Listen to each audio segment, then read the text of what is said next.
Vamos a tratar de desentrañar, dentro de lo que permite, digamos, un curso de estas características y de esta duración, vamos a tratar de desentrañar al menos lo que son los conceptos, no básicos, pero sí vamos a decir generales, ¿no? Y también de ver aquellos aspectos que, siquiera de un modo a lo mejor algo superficial, pero no por ello menos importantes, pueden afectar a lo que podríamos llamar pequeña y mediana empresa, ¿no? Aspectos sobre todo de carácter conceptual y de aplicaciones prácticas. Bien, este curso está dividido en diversas partes, como vamos a ver a continuación. Una primera parte que es introductoria general, sobre la que pretendo, si me permitís, pasar un poco ligero, porque es un poco de ubicación, de ver cómo hemos llegado hasta aquí, para entendernos. Un poco una reseña histórica, ¿no? Un tanto y efectivamente ver cómo está el estado actual de la cuestión, normativamente hablando. Pero luego vamos a pasar a analizar una cuestión muy importante, que son de conceptos relativos a la materia, porque veremos que en tanto que se cumplan esos conceptos se puede aplicar la norma. Si no se cumplen esos conceptos, no hay presupuesto de base para poder aplicarla. Y luego ya pasaremos a lo que son los principios generales, pasaremos a continuación a ver lo que son derechos de los interesados, cuestión que el empresario, en el caso del fichero privado, la administración pública en el caso del fichero público, pero bueno, en vuestro caso la empresa, debe tener muy en cuenta, porque vosotros tendréis que ser los que vais desde el otro lado, por decirlo de alguna manera, a satisfacer esos derechos a los interesados, no todos, pero la gran mayoría de ellos, la inmensa mayoría de ellos. Vamos a ver también lo que son los deberes correlativos, por contra, por parte de los responsables de los ficheros, básicamente seréis vosotros en este caso, la empresa, podemos decir. Y finalmente lo que vamos a ver en el área del control, de la protección, del tratamiento de los datos por vuestra parte, lo que se llaman las autoridades de control, las agencias de protección de datos. Veremos las que hay, las que son competentes en vuestro caso, porque al haber varias tendremos que hacer un examen competencial, en el sentido de decir cuál es la que a vosotros os puede afectar, cuál es la que a vosotros, para entendernos, os puede imponer una sanción, os puede pedir que hagáis una auditoría de protección de datos, os puede pedir lo que corresponda en cada caso.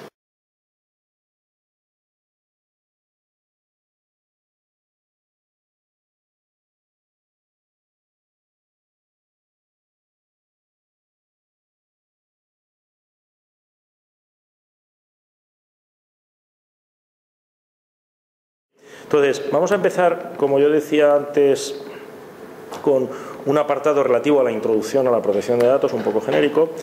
Como yo señalaba aquí, efectivamente, básicamente lo que pretendo aquí es señalar un poco de ver qué es lo que se pretende analizar aquí, desentrañar cuál es el objeto de esta cuestión que llamamos protección de datos, y que, bueno, hay que reconocer, mucha gente la considera desde un punto de vista bastante genérico, en el sentido de que no, si me permitís la expresión, no centran el tiro, digamos, ¿no? O sea, en el sentido de que el objetivo, no especifican claramente cuál es la materia. Esta es una materia que suele confundir mucho con el derecho a la intimidad y que no es lo mismo. Indudablemente tienen zonas secantes, indudablemente tienen grandes similitudes, pero no es lo mismo. Bien, ¿por qué nos interesa la materia de protección de datos? Porque una primera cuestión, al acercarse a este problema, lo podríamos enfocar de distintos puntos de vista. Porque es una ley, por ejemplo, que afecta efectivamente a instituciones, a personas, pero además, vuelvo a repetir, de distintas ópticas, de distintos lados de la mesa, para entendernos. O sea, nos puede interesar como interesados, perdonar, igual que la redundancia, es decir, como personas titulares de los datos que se tratan. En eso nos afecta a todos. Pero a vosotros es más, os afecta también como lo que vamos a ver son responsables de ficheros o encargados del tratamiento, es decir, aquellos que deciden qué hacer con esos datos, o aquellos que hacen operaciones de gestión de esos datos. Como empresa, a vosotros os van a interesar esos dos lados. Pero en cualquier caso es una materia que suscita mucho interés. ¿Por qué? Porque la mayor parte de los procesos económicos, sociales, administrativos y del orden que sea, tienen por objeto gestión de información hoy en día. Y en la mayor parte, a su vez, de esos casos, la gestión de la información es personal. Entonces, desde ese punto de vista, el objeto de protección está bastante claro. Es decir, se observa la necesidad, sobre todo, de tener que establecer una serie de mecanismos normativos, fundamentalmente, que permitan efectivamente, bueno, otorgar esa protección a esa información y finalmente a las personas titulares de esa información. Bien, aquí efectivamente es una materia que comporta, como yo señalo ahí, una serie de dificultades. Dificultades sobre todo por las costumbres, si me permitís, los vicios que están arraigados en gran parte de la gestión de esos procesos que yo decía anteriormente. Todos conocemos mecanismos, por ejemplo, o como mecanismo muy arraigado, el de tirar a un basurero ingente cantidad de información que se almacena en papel. Y que hasta que la Agencia de Protección de Datos no ha metido, si me permitís la expresión, mano en el asunto mediante sanciones directas a Sánchez Romero, que fue el primer caso conocido, pero a infinitamente más, al Corte Inglés hace poco, a Iberia, creo, no sé si me equivoco, pero bueno, creo que algunas de estas grandes empresas también, pues, o a administraciones públicas también, pues hasta que no ha ocurrido eso, pues no nos hemos dado cuenta de que, ay, anda, pues si es que resulta que esto era protección de datos, ¿no? Tampoco es que todo sea protección de datos, ¿eh? Cuidado, tampoco es esto ahora, todo es protección de datos, tampoco es eso. Pero hombre, es verdad que había cosas que estaban muy arraigadas en la mecánica, en la forma de actuar de quien gestionaba la información personal y que, a la luz de esta normativa, están mal hechas. Publicaciones variadas en tablones de anuncios o en el mayor de los tablones de anuncios que tenemos hoy en día virtual, que se llama Internet. Hoy en día estamos todos de cabeza con qué pasa con las publicaciones de los menores en el Facebook o en el Twenty, etcétera, etcétera, etcétera, ¿no? Entonces, es una materia en la que respecto a la cual podemos decir que hay muchos vicios arraigados y que es necesario, por tanto, ya no solo prescribir, ya no solo castigar, si queréis, ese tipo de conducta, sino previamente tratar de hacer una labor divulgativa. Eso es muy importante, porque mucha gente es sancionada sin llegar, cada vez menos, pero hasta ahora mucha gente ha sido sancionada sin llegar a saber que podía serlo. Ah, pero es que esto era sancionable. Algunos se preguntaban.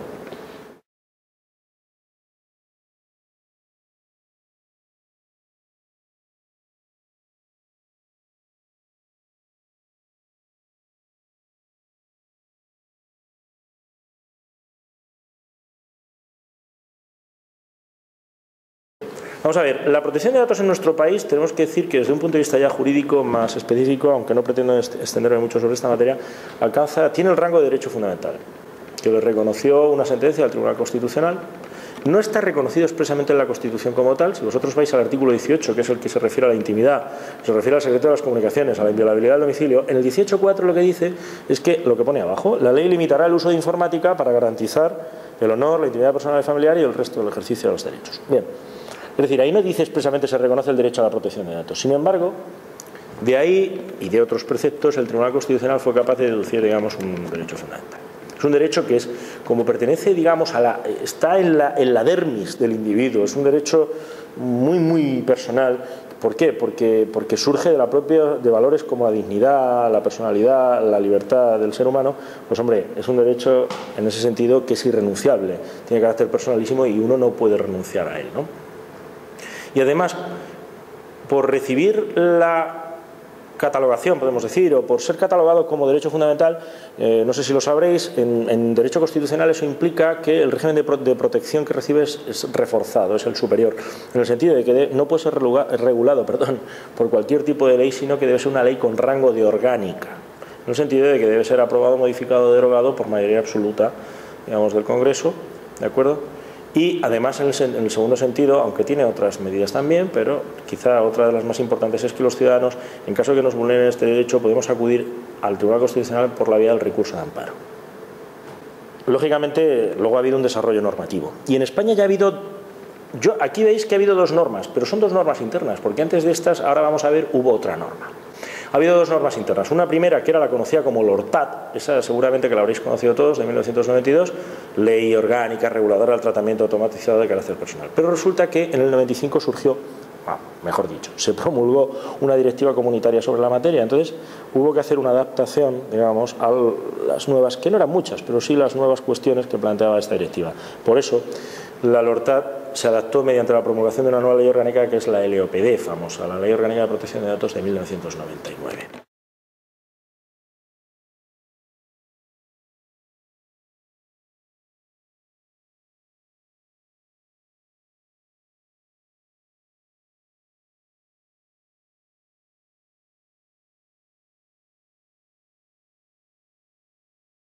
Claro, si os dais cuenta, si hacemos un barrido que vamos a ver a continuación de cuándo surgen las legislaciones sobre protección de datos en más o menos el entorno occidental, que es un poco el que conoce esta materia, ¿no? Pues os daréis cuenta que las primeras leyes que vamos a ver son de de principios de los años 70 como mucho. La ley sueca del 73 y a partir de ahí la mayoría.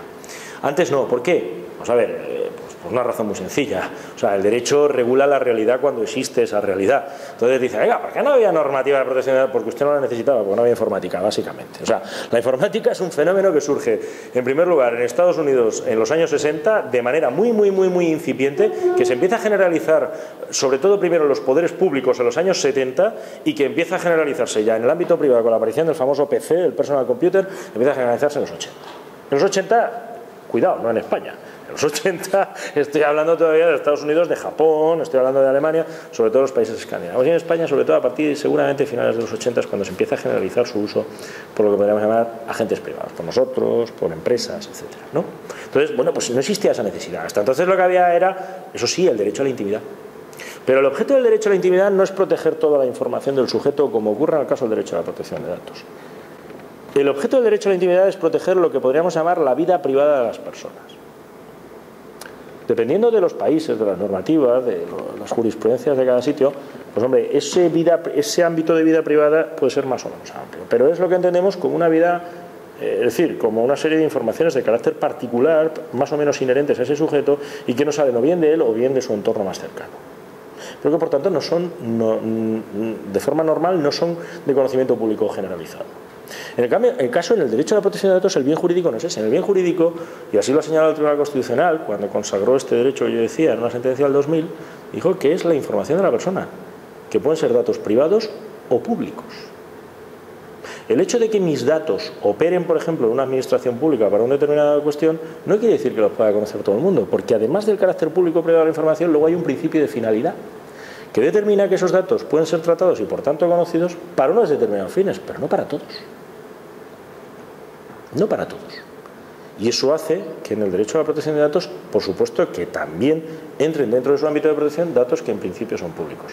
¿Que se pueda rebajar el nivel de protección respecto a los privados? Hombre, que duda cabe, que no se van a proteger igual. Pero eso no quiere decir que se desprotegen, que estén desprotegidos. ¿De acuerdo?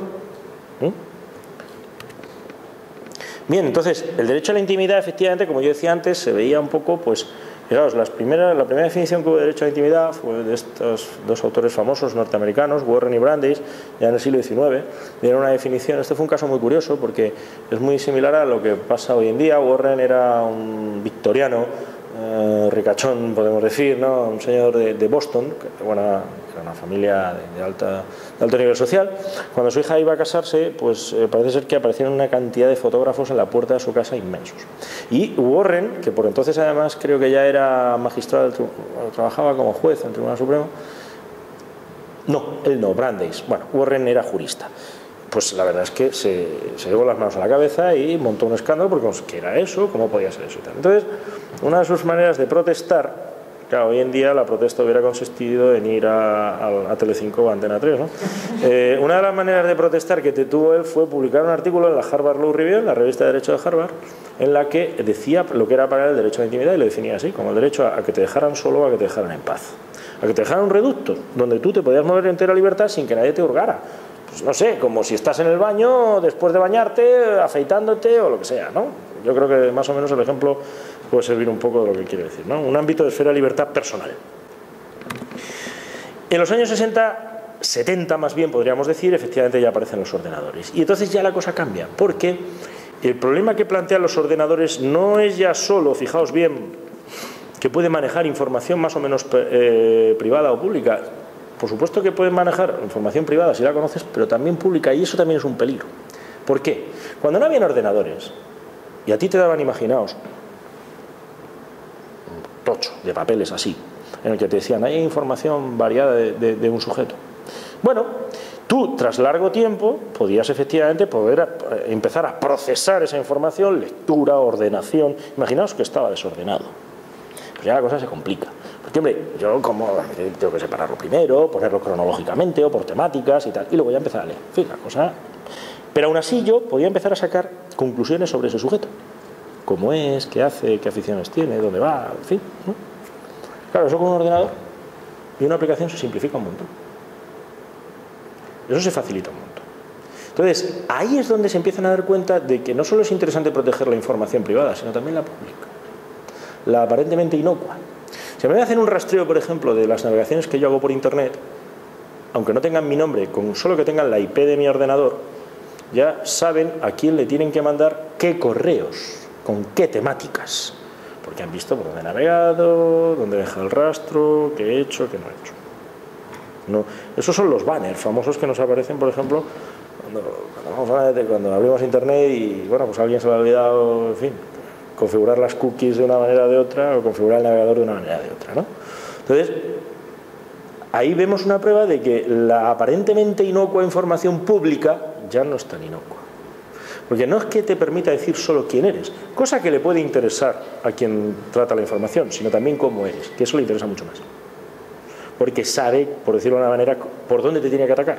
Es decir, qué producto te tiene que ofrecer, con qué circunstancias, etcétera, etcétera. Entonces, ese es el peligro que se empieza a observar con la informática, y eso hace que empiecen a aparecer las primeras normativas sobre la materia, y tenéis varias, efectivamente, en Europa y en Estados Unidos. La primera, efectivamente, fue la sueca, la danesa sobre ficheros públicos, la francesa también es de ficheros públicos, en fin, empiezan a aparecer varias. La primera norma realmente en Europa de carácter general, y que además podemos considerar la primera normativa española en la materia, aunque no sea interna, es un convenio del Consejo de Europa de 1981. Y digo que es la primera normativa aplicable en España porque España ratificó y publicó luego en el Boletín Oficial del Estado en 1985 este convenio, con lo cual lo hacía suyo. Es decir, se podía aplicar internamente. Bien, tras este convenio, como he dicho anteriormente, y en esto paso rápido, la primera normativa fue la de 1992, ¿de acuerdo? Y después la del 99. En el mundo esta materia, a su vez, ha sido objeto de grandes polémicas a raíz sobre todo de los atentados del 11S, porque, como sabéis, bueno, sobre todo las autoridades de Estados Unidos y luego muchas occidentales, efectivamente, han fortalecido los niveles de seguridad hasta el punto de producir cierto sacrificio de los niveles de privacidad. ¿No? Ahí ha habido polémicas, por ejemplo, sobre los datos que los viajeros que van a Estados Unidos tienen que dar a las compañías aéreas a los efectos de los visados, etcétera, etcétera. O las conversaciones entre Europa, por ejemplo, y Estados Unidos sobre el llamado puerto seguro, es decir, el reservorio donde se pueden dejar los datos, digamos, de esos viajeros o de gente, inmigrantes, etcétera, etcétera, o personas que van a viajar a Estados Unidos, a los efectos de que sean seguros, pues se llaman el safe harbor, el puerto seguro, ¿no? En fin, otras materias sobre los binding corporate rules, en fin, diferentes cuestiones en las que se ve efectivamente la tensión entre seguridad y privacidad que se ha puesto de manifiesto sobre todo desde los atentados del 11 de septiembre del 2001. En el ámbito europeo, en realidad podemos decir que la mayor parte de los países de Europa, e incluso aquellos que se han adherido recientemente, digamos, a la Unión Europea, estoy hablando de Bulgaria, de Rumanía y bueno, el tercer caso que ahora mismo efectivamente no recuerdo, la mayor parte de todos ellos efectivamente tienen normativas de protección de datos y además adaptadas a la Directiva del 95, que es efectivamente la que establece la normativa general sobre la materia en la Unión Europea. Con lo cual, bueno, en esta cuestión no existen grandes diferencias, podemos decir, alguna hay, pero no existen grandes diferencias en la mayor parte de las normativas del entorno europeo. Otra cuestión es cuando hablamos del ámbito ya norteamericano o australiano, en fin, nos vamos a otros ámbitos que aunque occidentales, sin embargo, ya cambian el enfoque de la materia.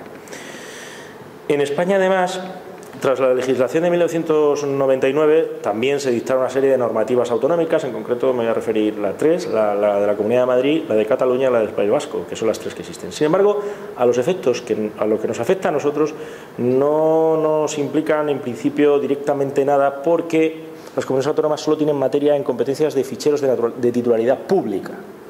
Entonces, a los efectos que nos atañen aquí, digamos, en este curso, bueno, se dan a título informativo, pero realmente la afección es muy indirecta, ¿de acuerdo? Y luego, finalmente, también hay que decir que se desarrolló la normativa de protección de datos, la ley orgánica, mediante un reglamento del año 2007, que sobre todo ha hecho mucho hincapié en el establecimiento de mayores medidas de seguridad del tratamiento y de la conservación, digamos, de los datos en los ficheros, etcétera. Eso es sobre todo lo que más ha incluido normativa de seguridad.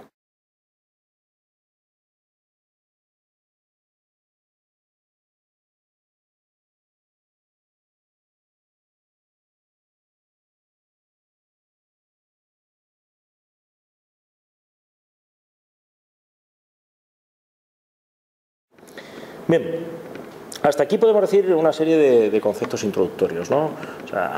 Pero, fijaos bien, protección de datos es, o se ve afectada cuando publicamos información en tablones de anuncios. Cuando vamos a los médicos como trabajadores, yo he puesto ahí, o no, daría igual, pero bueno, vamos a pensar, porque estamos en un ámbito empresarial, cuando desarrollamos, por ejemplo, las los chequeos médicos que nos hacen temporalmente, por ejemplo, una empresa, como trabajadores. Cuando desarrollamos vamos a eventos culturales, por ejemplo, los niños en los colegios van a eventos culturales y hacen un listado de niños que van a ir, por ejemplo. O sea, cuando en el ámbito formativo se tratan datos, en fin, no voy a decir ya en el ámbito universitario, por ejemplo, lo que son la publicación de las notas o la elaboración de la matrícula, pero incluso aquí una mera matrícula de un curso.